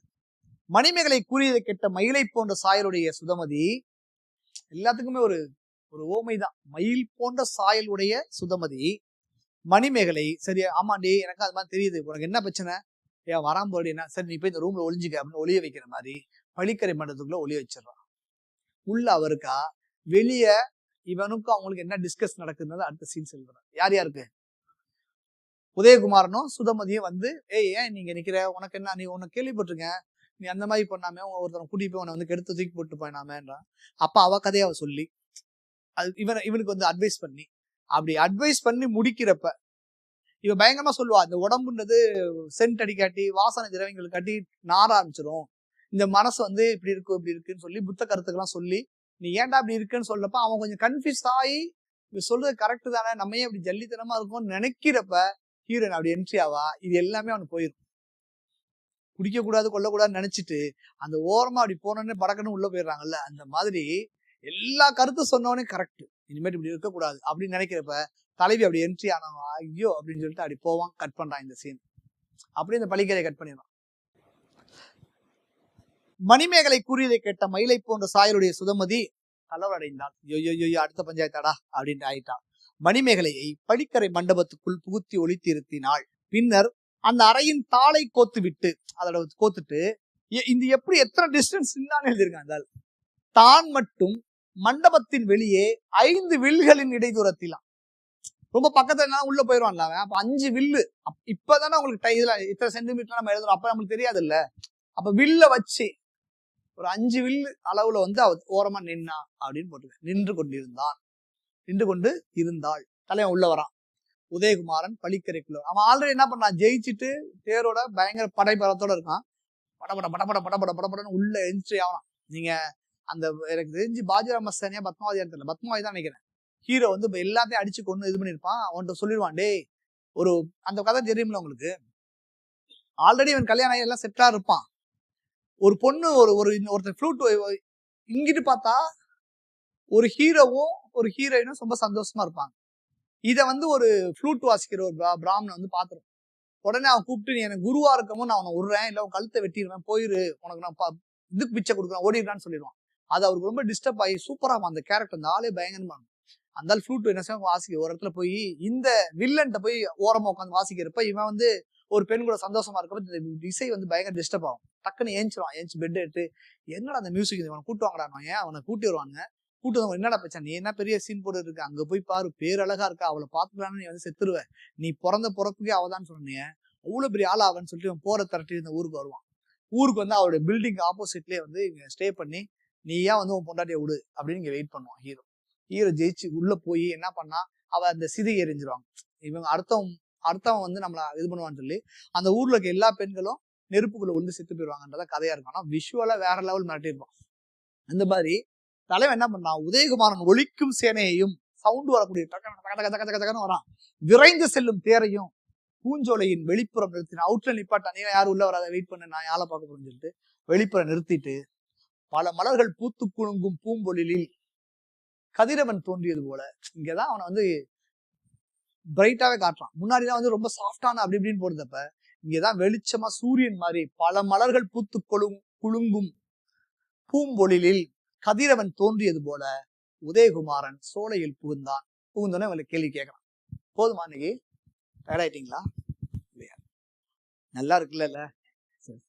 சோலையும் மனமும் செய்குன்றும் தாமரை மலர் போன்ற சிவந்த கண்களால் அள்ளி பருகினான். அவன் எப்படி பாக்குறானா, செம்ம ஏரியாவா இருக்காது அப்படின்னு பாப்போம்ல, அதுதான் இப்படி பாக்குறான். சோலையும் வனமும் செங்குன்றமும் எல்லாத்தையும் வந்து கண்களாலே பருகிறான். தனித்தில் இருக்கும் சுதமதியை கண்டு அரசியலங்குமாரன், யாரும் இல்லாத இடத்தில் நீ தனியே நிற்கிறாய், உன் திறம் அறிந்தேன். வளர்கின்ற வனப்புடைய இளங்கொங்கைகளும் மென்மை இயல்பும் உடைய மணிமேகலை, அவளுடைய பாடி ஸ்ட்ரக்சர் சொல்றான். நான் அவளை கேள்விப்பட்டிருக்கேன், பயங்கரமா இருப்பாளாமே, பயங்கரமான கொங்கைகளும் மென்மை இயல்பும் உடைய மணிமேகலை, ஆடவர் வேட்கை நோயால் தளர்ந்த வேலையை அறியும் தன்மையோட. அவளை பார்த்தோன்னே யாரு என்ன நினைப்பாங்க தெரிஞ்சிருமாமே ஆம்பளையில பத்தி அப்படின்னு சொல்றான். வடிவு அப்ப சொல்லிட்டு அவளை சொல்றான், இந்த வார்த்தை ரொம்ப பிடிச்சிருச்சாங்க.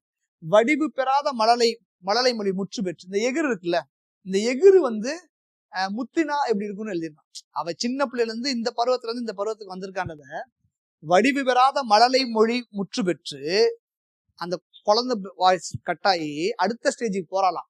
மணிமேகலைக்கு முளை எயிர்கள், இந்த எயிர் இருக்குல்ல, அந்த எயிர்கள்லாம் அரும்பி முத்துக்களா அவ அந்த ஏஜ் அட்டன் பண்ணிட்டாலாமே, அந்த இடத்துக்கு வந்துட்டாலாமே, பருவ வயது அறந்துட்டாலும் இந்த வார்த்தையை பயன்படுத்துறான். இந்த முளை எயிர்களை வச்சு இந்த பல்லுல உள்ள எயிர் இருக்குல்ல, அதெல்லாம் வந்து சிவந்த கயல் கொடிய மலர்கனையுடைய மன்மதனும் அவ அழக பார்த்தா மயங்கிடுவானாமே. மாதவை பிரிந்து இன்னத்துக்கு இங்க வந்தீங்க? யார பிரிஞ்சு? மாதவை பிரிந்து மாதவர் வாழும் பள்ளியிலிருந்து நீங்கி மணிமேகலை தானே தனித்து மலவனம் வந்த காரணத்தை சொல்லு அப்படின்னு சொல்றான். அப்ப இவ சொல்றா, நீ யார் தெரியுமான்றா. யார? உதயகுமார், நீ யார் தெரியுமா? உங்க தாத்தா யார் தெரியுமா? நீ எந்த ஜெனரேஷன், எங்க இருந்து வந்த தெரியுமா? எந்த ஜெனடிக் தெரியுமா? யாருன்னா, நீ கரிகால சோழன் ஏரியா. அப்படி அங்க ஒரு கதையை ஒன்று ஓபன் பண்றோம். எங்கெல்லாம் வந்து கான்வர்சேஷன் போதோ அங்க வேற ஒரு கதையை ஒன்று ஓபன் பண்ணிருக்கு. ஒரு முறை கரிகால சோழனை பத்தி தெரியும் நம்மளுக்கு. சின்ன வயசுல வந்து அவங்க சின்ன வயதுல இருக்கும் பொழுது அவன் என்ன பண்ணாங்க, அவங்க அப்பாவை கொண்டுட்டு அவனை எரிச்சு விட்டாங்க, கரிகாலாச்சு அப்படின்னாங்க. இவன் ரொம்ப சின்ன வயசுல ராஜாவாயிரும். அப்ப 2 பேர் அண்ணன் தம்பி சண்டை போட்டு வந்து எனக்கு தான் பிரிக்க போறப்ப ராஜாவை கூப்பிடுங்கன்றப்ப ராஜா வந்து குட்டி பையனா இருக்கான். இவன் என்ன நமக்கு போய் பாடம் நடத்த போறான் நீங்க நினைச்சீங்கல்ல, அது மாதிரி ராஜாவை பார்த்தோன்னா இவன் என்ன சின்ன பயலா இருக்கானே அப்படின்னு எல்லாம் யோசிக்கிறப்ப, நம்ம இளமையா இருக்கமே, இது ரொம்ப தப்பா இருக்குன்னு சொல்லி விடுங்க, நான் ராஜா வர சொல்றேன் கதையை கேட்டுட்டு உள்ள போய் கெட்டப் மாத்திட்டு முதுமையா வந்து பதில் சொல்லி போறாருல, அந்த ஜெனரேஷன் தான் நீ அப்படின்னு இவனுடைய ஹிஸ்டரிய சொல்றான். தேன் சிந்தும் மலர்கள் சூடிய கூந்தலால் சுதமதி காற்று புக முடியாத நிலவரையில் அடைக்கப்பட்ட ஒரு போன்று மனம் வருந்தினாள். காற்று புரிக்காத ஒரு ரூம்ல போட்டால்னா எவ்வளவு டிஸ்டர்ப் ஆகுமோ, இவன் வந்துட்டானா, இவனை பத்தி சொல்லி வேற இது பண்ணுமா அப்படின்னு வருத்தம் அடைஞ்சிட்டு, பேராற்றலை விளக்கமுறை காட்டும் வலிய தடந்தோள்களுடைய அரசகுமாரனே, முன்பொரு நாள் தம்முள் கருத்து மாறுபடுகின்ற 2 சோழ அரசர்கள் 2 பேரு இருவர் சோழ அரசனிடம் நீதி கேட்டு வந்தனர். அச்சோழன் இளையவன் என கருதி தம் வழக்கை உரையாது இருவரும் வாழாது இருக்க சொல்லாம இருக்கிறப்ப, அரசன் தன்னுடைய இளமை பருவத்தை நாணி முதுவை பருவமுடையவன் போல வேற்றூடு கொண்டு வந்தான். நீதிகொரு இருவரும் சொல்லையும் ஆராய்ந்து அறிந்து அவர்கள் இசையத்தக்க முடிவான கருத்தை விளக்கி காட்டினான். நீ அந்த பேரருடைய சோழ கரிகால பெருவளத்தின் வழிதோன்றல் அமைதியும் அரசியல் வழக்கும் கூறுவதுண்டோ? சோ எனினும் நான் கூற, உனக்கு போய் நான் சொல்ல முடியாது, உனக்கு போய் என்ன பண்ண முடியாது, அட்வைஸ் பண்ண, இருந்தாலும் நான் உனக்கு சொல்றேன் கேளு, இருந்தாலும் நான் சொல்றேன் உனக்கு கேளு அப்படின்னு என்ன பண்ணாது, இருந்தாலும் நான் சொல்றேன். மன்னன் மகனே, மக்கள் உடம்பு கருமத்தால் உண்டானது. இந்த பாடி இருக்க ரொம்ப சாஃப்டஸ்ட் அது உலகத்திலேயே நம்ம உடம்பு தான். கீழே உளுந்தா செறைஞ்சிரும், உளுந்தா மடக்கணும், எலும்பு முறிஞ்சிரும், நெருப்பு பட்டா உடனே சாம்பல் ஆயிரும். இந்த பில்டிங்லாம் ஒன்றும் ஆகாது, நம்ம ஈஸியா சாம்பல் ஆயிரும். ரொம்ப ரொம்ப சாஃப்டான உடம்பு நம்ம உடம்பு. இந்த உடம்பு கருமத்திற்கு விளைநிலமாக உள்ளது. அணியப்படுவதாகிய சந்தனம், நம்ம போற சந்தனம் சென்ட், இதனாலதான் என்ன செய்யுது, இந்த உடம்பு வந்து வாசமா இருக்கு. அதை நீக்கிட்டு என்ன செய்யும், கறி நாத்தம் அடிச்சு நாரும். முதுமை அடைந்து சாகும் தன்மையுடையது. இங்க நம்ம 100 வருஷம் 200 வருஷமா இருக்க போறது கிடையாது. அப்படியே வளர்ந்து டப்புன்னு செத்து போயிடுவோம். கொடிய நோய்க்கு இருப்பிடமாக உள்ளது. உடம்ப பத்தி பேசுறான். ஏன் இந்த உடம்புக்கு ஆசைப்பட்டு ஒருத்தைய டார்ச்சர் பண்ண வரன்றதான் இங்க மேட்ரு. அப்ப உடம்ப பத்தி டீடைல் சொல்றான். பற்றுகள் பற்றும் இடமா இருக்குது. என் புள்ள, என் பொண்டாட்டி, என் குடும்பம், நம்ம நிறைய உலகத்தோட பற்று மேல இருக்கும். குற்றங்களை கொண்ட களமாக இருக்கிறது. பாம்பு வாழும் புற்றை போல, பாம்பு இருக்கக்கூடிய புற்றை போல சினமும் சீற்றமும் தங்கிடமாக உள்ளது. இந்த உடம்பு சினம், சீற்றம், கோபம், அழுகை எல்லாமே இருக்கு. இன்னும் நான் சொல்லுவா, அவலம், கவலை, கையறு, அழுங்கல் ஆகிய 4 நீங்கா நெஞ்சத்தை தன்னுடைய உடந்த உடம்பு. அறிவிச்சிருந்தவனே. ஆமா ஆமா சார், கரெக்ட். மக்கள் உடம்பை இத்தகைய இயல்புடையது என்பதை அறிந்து வெளிப்புற அழகை வியந்து பாராட்டாமல் உடம்பை உள்ளீடாக பார்ப்பார். அதனால இந்த உடம்ப போய் நீ ரொம்ப சீன் போட்டு அவ செம்ம அழகு, அவ கண்ணு இப்படி, காது இப்படி, வாய் இப்படின்னா சொல்லாத. புரியுதா? இந்த உடம்பு எப்ப வேணா மண்ணோட போகுது. நீ ஒரு ராஜாவுடைய பையன், அது எந்த மாதிரி ஆட்கள் வந்தவன், நீ போய் இப்படி பண்ணலாமா அப்படின்னு கேட்கிறான். அவளுடைய இனிய மொழிகள் அவனுடைய உள்ளத்தில் சென்று ஞான வித்தை ஊன்றுவதற்கு முன்னாள். ஆமா இல்ல, நம்ம சொல்ற மாதிரி பாடி கூப்பிட்டு சொல்றான்னு வச்சுக்கேன், அது உடம்பு ஏன்டா அப்படி அலையறீங்க அப்படி இப்படின்னு சொன்னோன்னே அப்படியே கொஞ்சம் மாறும்ல. அப்படி போறப்ப பளிக்கரையின் உட்புறத்தே எப்படி மியூசிக் போலான்னு பாருங்க. பளிக்கரையின் உட்புறத்தே மறைந்திருந்த இளங்கொடி மணிமேகலையின் பளிங்கு பாவை போன்ற உருவம் இளவரசனின் முன்னால் கொண்டு தோன்றியது அப்படின்னா அடுத்தது மணிமேகலா தெய்வம். மணி என்ன ஆகுது? Correct sir. போலாமா? ஒரு ½ அன் ஹவர்ல முடிச்சிடலாமா? இல்ல போதுமா? இல்ல ஒருத்தர் தூங்கிட்டு இருந்தாரு, அதான் பார்த்தேன். யாருன்னு அவருக்கே தெரியும். சொக்குது சார் அப்படின்னு. ஏசி வேற. போதுமான்னு கேக்குறேன். போதுன்னா விட்டுடலாம். சொல்லுங்க.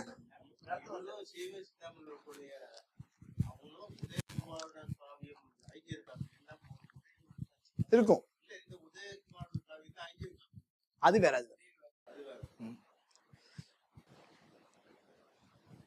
அப்படியே வாசிங்க சும்மா. யாராவது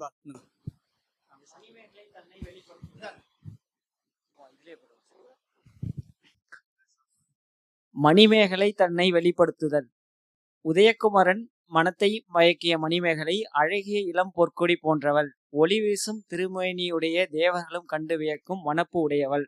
சுதமதி பளிக்கரையில் விப்புறத்தே அறிவுரை ஆற்றிக் கொண்டிருந்த பொழுது பளிங்கு மண்டபத்தில் வலது தூணில் உருவுத்திரையாய் அமைந்த பொறுமிக எழினியை உதயகுமாரன் தன்னை காணுமாறு மணிமேகலை விளக்கினாள்.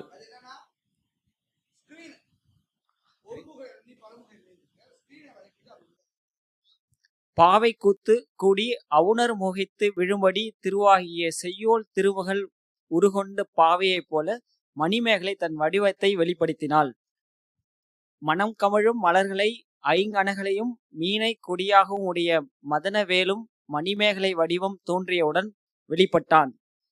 அதனால் மணிமேகலை உருவத்தை கண்ட உதயகுமரனுக்கு உடனே காமநோய் எழுந்தது.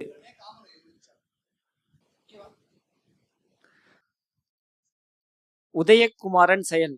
பளிங்கரையினுள் தோன்றிய மணிமேகலையின் உருவத்தை ஓவியம் என்று உதயகுமரன் எண்ணினான்.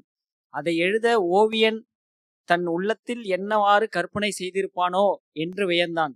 ஆனால் அவ்வுருவம் ஓவியம் அன்று, அழகான கண்களுடைய மணிமேகலையே என்பதை தெளிவு தெரிந்தான். பளிங்கு மண்டபத்தில் வாயில் புறம் எப்பக்கம் உள்ளது என்று காண்பதற்கு சுவரெங்கும் தன் கையால் தடவினான்.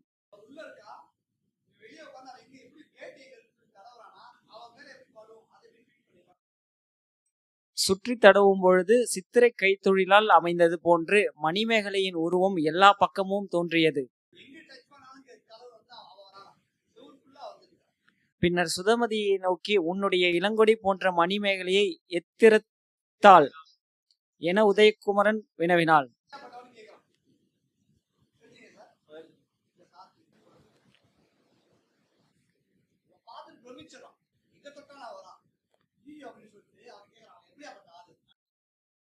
சுதமதி பதில். தூய மலரணிந்த கூந்தலுடையாள் சுதமதி.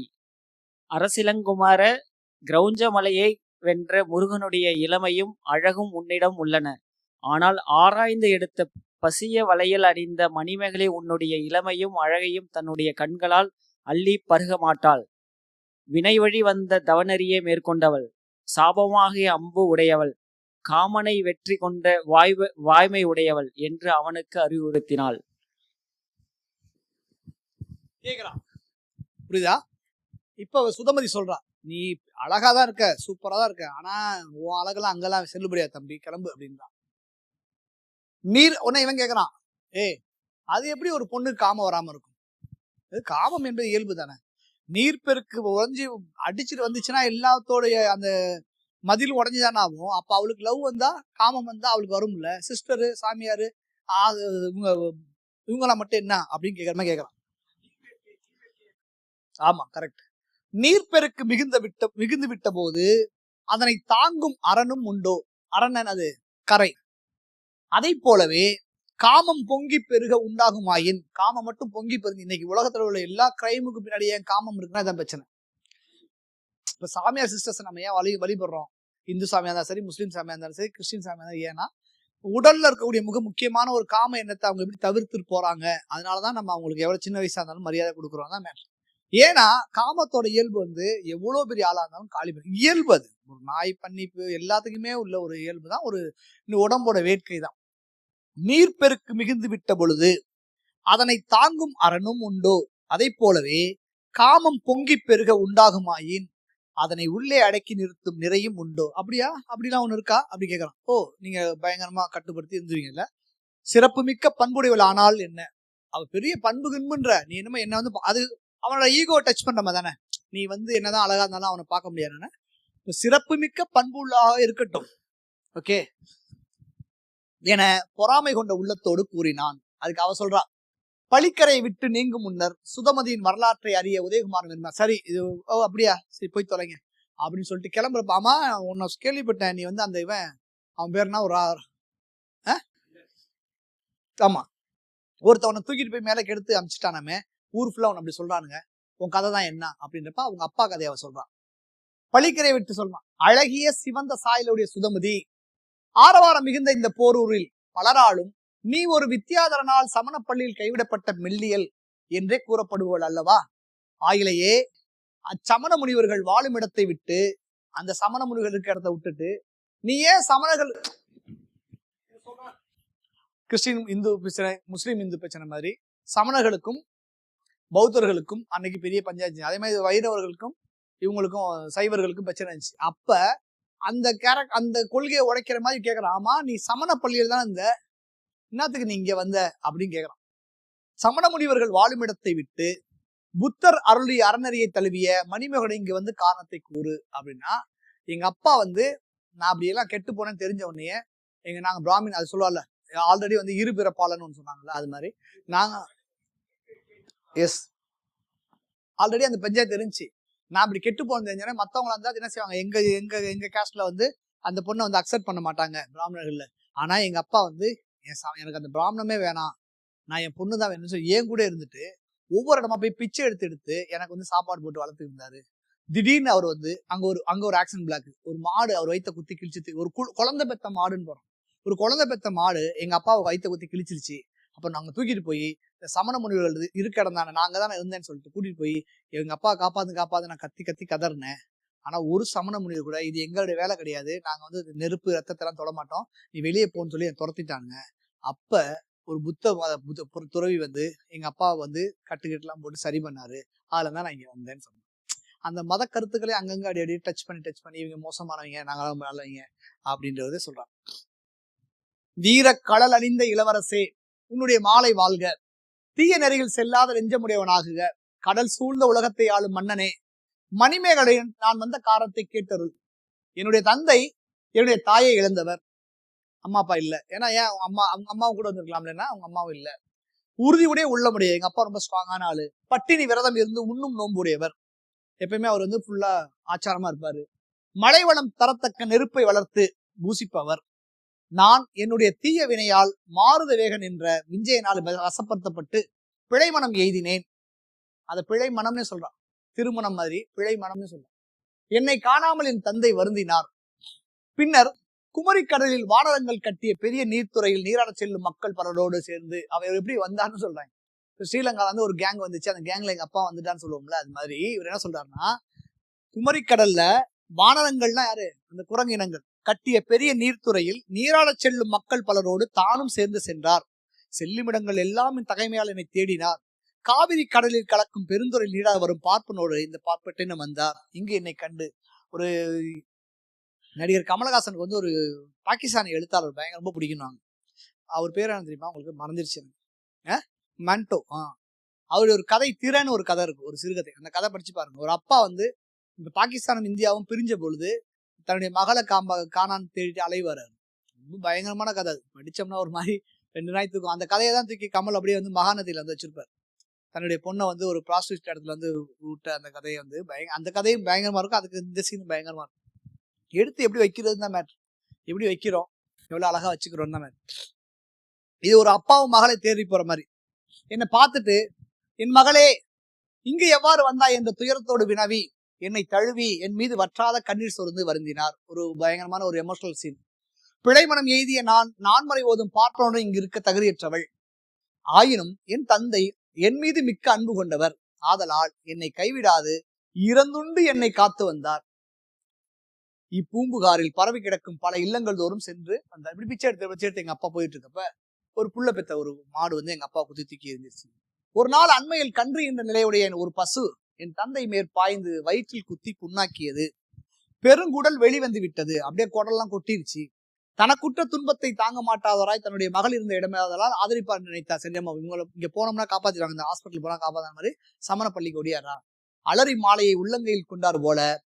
எப்படி சொல்றாங்க, அலரி மாலையை வந்து உள்ளங்கையில வச்சுட்டு வந்தோம்னா குடலை அள்ளி அப்படி வச்சுட்டு வரானா. குடல் பாத்துட்டீங்கன்னா கொஞ்சம் புது புது புதுன்னு பெருத்துரும். இப்ப நம்ம வயிற்று கிழிச்சு இந்த குடல் எடுத்தீங்கன்னா சாலிகிராமம் வரையும் போவோம். அவ்வளவு லெங்தான ஒரு குடல் நம்ம சுத்தி சுத்தி சுத்தி உள்ள இருக்கு. அந்த குடல் அப்படியே கொட்டுச்சு. நான் பாத்திருக்கேன், ஒருத்தர் வெயிட கிழிச்சு விட்டானுங்க, அப்படியே குடல் கொட்டுனுச்சு. அப்படியே வச்சுட்டு ஒரு துண்டை எடுத்து அப்படியே கட்டிட்டு ஓடி போய் இது பண்ணான். ஒரு ரவுடி அந்த ஏரியால அந்த சீன் பார்த்தேன்.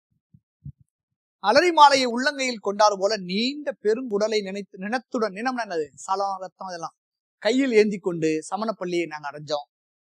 ஆனா அவங்க என்ன சொல்றாங்க, சமண பெரியோர்களோ உண்மை சரணடைந்தோம் என்று அவரடில் வீழ்ந்தோம். பெரியோர்களே நாங்க உங்க பானா சரணடைஞ்சோம். ஆனால் மாசற்ற தவமடிவமுடைய சமண பெரியோர்களோ என் தந்தையின் அவல நிலையை சமணப்பள்ளிக்குரிய தன்மை அன்று என்று கூறி என்னிடம் சினந்து எம்மை வெளியே செல்லுமாறு கையை அசைத்து வெளியே கிளம்புங்க.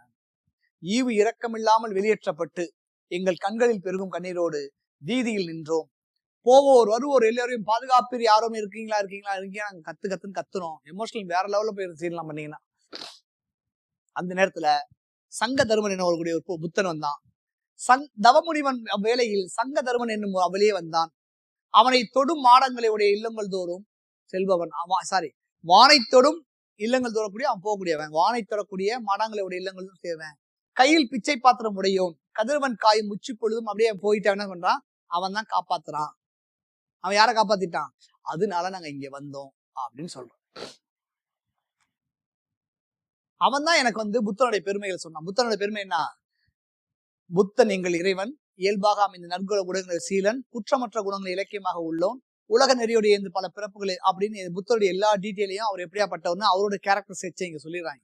புத்தருடைய கேரக்டர் செட் சொல்லிட்டு சொல்றான். அப்ப சொல்லிட்டு என்ன சொல்றான், உதயகுமாரெல்லாம் கதையெல்லாம் கேட்டுட்டு, அழகிய சொல்லை உடைய ஆயிலையே உன் வரலாறு அறிந்தேன், கொடி போன்ற நுண்ணிய இடையே உடைய மணிமேகலையை சித்ராபதியின் உதவியால் அடைவேன். இதான் ரொம்ப டப்பான பயங்கரமான ஒரு விஷயம். சரி நீ சொல்லலாம், ஓகேதான். அவங்க ஆயா என்ன தெரியுமில்ல எனக்கு, அவங்க ஆயிட்ட போய் காசை கொடுத்தா மகளையே கொடுத்துச்சு. அன்னைக்கு மாதவி என்ன பண்ண, மாதவி எப்படி கொடுத்தாங்க கோவலன்ட்ட, அது மாதிரி நான் போய் அவளுக்கு காசை கொடுத்து வாங்கிறேன். இதை கேட்டா அவளுக்கு எப்படி இருக்கும், யாருக்கு, மணிமேகலைக்கு ரொம்ப கஷ்டமா இருக்கும். நம்மள என்ன இன்னும் வந்து நம்ம எங்க பாட்டி ஏதாவது செஞ்சாங்கன்றக்கா என்ன பாக்குறியா அப்படின்னு அவள் பயங்கர கஷ்டமாயிட்டு அவள் ஃபீல் பண்ணான். அடைவேன் என்று கூறிவிட்டு பூஞ்சோலையிலிருந்து காம நோயால் தலைவுற்றவனாக உதயகுமார் சென்றான். அங்க கிளம்பி சரி நான் நீ என்ன பெரிய மேட்ல அது உள்ளே இருக்கட்டும், நான் அவங்க ஆயா பத்தி பேசிக்கிறேன்னு சொல்லிட்டு கிளம்பிடுறான். இவ வெளியே வரா. யாரு வரா, மணிமேகலை. எல்லாத்துக்கும் தூக்கம் வருது நினைக்கிறேன்ல, ரைட்டா. மணிமேகலை பளிங்கு மண்டபத்தை திறந்தாள். அவனுடைய குளிர் நிலாமுகத்தில் கழிவெறி கொண்ட மீன்களை ஒத்த கண்கள் சுதமதியை குறிப்பாக பார்த்தன. அவளோட குளிர்முகத்துல அவள் கண்ணை பாக்குறான். கற்பில்லாதவள் என்னன்னா சொல்றான் அவன் என்னன்னு சொல்றான், என்னவா, கற்பு இல்லாதவள்றான், தவ உணர்ச்சி அற்றவள்றான், பரத்தையர் குலத்திற்கு ஏற்றவாறு காவல் இல்லாதவள். அவங்க குலத்துல வந்து காவல் யாருமே இருக்க மாட்டாங்க, யாரு வேணா என்ன வேணா பண்ணலாம். பொருள் கொடுப்போருக்கு தன்னை விற்கும் விலைமகள், என்னை விரும்பியவன் இவ்வாறு பழித்துரை சென்றான். அவன் என்னென்ன பேசுறான் என்னை பத்தி இல்ல, எங்க அம்மாவை பத்தி பேசுறான், என் குடும்பத்தை பத்தி. ஆனாலும் நான் அவன் எப்படி என் மைண்ட் அவன் பின்னாடி போகுதுன்னு கேட்க. ஆயினும் அந்த அயலான் பின்னே என் நெஞ்சம் சென்றது. அன்னையே, இதுவோ காமத்தின் இயல்பு. இதுதான் காமத்தோட இயல்பு போல. என்னை பத்தி கேவலமா பேசுறான், காசு கொடுத்துருவேன், காசை கொடுத்தா படுத்துருவேன், எல்லாமே பேசுறான். ஆனாலும் என் மனசு எப்படி சூப்பராக அந்த வரிகள் எல்லாரும். இதுவோ காமத்தின் இயல்பு, இதுதான் என்றால், இதுதான் காமம்னு நினைச்சா இந்த காமத்தின் இயல்பு கெடுட்டும்ன்றான். ஏன்னா அவர் துறவரம் வச்சிருக்கா. இது இப்படிலாம் திட்டினவன் பின்னாடி நான் போறேன். நீங்க பெண்கள் பார்த்துருக்கீங்களா, குடியாரனா இருப்பான், அதா இருப்பான், இதா இருப்பான், புரிய, ஆனாலும் அவன் தான் வேணும்னு. அதுதான் காமத்தின் இயல்பு என்றால் அது கெடுக அப்படின்னு சொல்றான் என்று மதுமலர் குழலால் மணிமேகலை வருத்தி உரைத்தால் சுதமதியும் மணிமேகலையும் தெரியல. இப்ப மணிமேகலா தெய்வம் தோன்றுது. இந்த மாதிரி ஒரு சூழல்ல பேசிட்டு இருக்கப்ப அந்த மணிமேகலா தெய்வம் தோன்றி என்ன பேசுனுச்சு, என்ன வந்துச்சுன்னா அடுத்தது ஒரு 4 ஸ்லைடு தான் இருக்கு. அப்பொழுது முழக்கங்கள் மிகுந்த இந்திர விழாவை காண, முழக்கங்கள் மிகுந்த என்னென்ன முழக்கங்கள் நம்ம ஃபர்ஸ்டே பார்த்தா விழாவரை கதையிலே காண, மணிமேகலா தெய்வம் புகாரில் வாழும் ஒரு பெண்ணின் வடிவத்தோடு வேற ஒரு கேரக்டர்ல விண்ணில் எழுந்து ஓவனத்திற்கு இறங்கியது. அதுதான் தூக்கிட்டு போய் அங்க விடும். முக்காலத்தை மறிமுனவுடன் நிலத்தின் எல்லையை கடந்த மணிமேகலா தெய்வம் தோன்றிய காட்சியானது எப்படி இருக்குன்னா, சுடர்விடும் மாணிக்க பூங்கொடி, சுடர்விடும் மாணிக்க பூங்கொடி பெரிய நில உலகின் மருங்கே வந்து தன்னந்தனியா திரிவது போல இருக்கான். ஒரு மாணிக்க பூங்கொடி நிலா உலகம் வந்து தன்னந்தனியா திரிகிற மாதிரி அந்த தெய்வம் அப்படியே பயங்கரமா வந்து இறங்குது. பளிங்கு மண்டபத்தின் பாத பீடிகை சுற்றி வளம் வந்தது. பாத பீடிகை என்னது, புத்தருடைய அந்த பாதம்.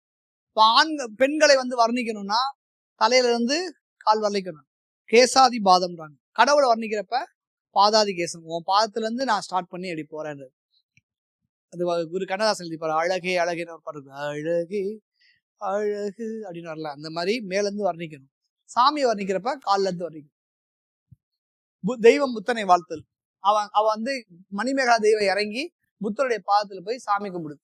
என்ன சொல்லுது, அறிவுடையவனே, தூயவனே, அறவோனே, இதெல்லாம் தூக்கி அங்க எங்க நீங்க வச்சுக்கலாம். யாரா வரவேற்புரை வாசிக்க வந்தாங்கன்னா, யாரா வரவேற்புரை கேட்டாங்கன்னா, அறிவுடையவனே, தூயவனே, அறவோனே, பழம் புகழுடையவனே, உலகம் உய்ய நோன்பு நோட்டதால் உயர்ந்தவனே என்று சொல்லி உன்னை புகழ்வேனோ. அல்லது குற்றங்களை கடிந்தவனே, கடுஞ்சினத்தை நீக்கியவனே, முற்றும் உணர்ந்த முதல்வனே என்று சொல்லி புகழ்வேனோ. மாறனை வென்றோனே, இன்பம் வடிவாக உள்ளோனே, தீய நெறியான கடும்பகை அளித்தோனே என்று சொல்லி புகழ்வேனோ. 1000 மாறங்களுடைய அறிவொளி ரேகை பொருந்திய திருத்தமான உன்னுடைய மலரடிகளை 1000 நாவில்லாத நான் எப்படி போற்றி புகழ்வேன். இப்படிலாம் விட்டு ஓட்டிக்கலாம் என்று தன் வளைந்த நாவால் மணிமேகலா தெய்வம் புத்தரை புகழ்ந்தது. அதுக்கப்புறமேட்டு புத்தர் வந்து எப்படிலாம் இருப்பார்னு சொல்றாங்க. அவர் அடி எப்படி இருக்கும், அவருடைய சிலம்பு எப்படி இருக்கும், அந்த சிலம்புல வரக்கூடிய சவுண்ட் எப்படி இருக்கும். அடினா கால் தானே, அவர் கால் எப்படி இருந்துச்சு, அந்த சிலம்பு இருந்துச்சு, அந்த சிலம்புல ஒரு சவுண்ட் எப்படி இருந்துச்சு, அவர் இடுப்புல எப்படி மணிமேகலான்னு ஒரு இது கட்டியிருந்தாரு. அப்புறம் அதுதானே இல்ல இவ்வளவு சொல்றாங்களா, சரி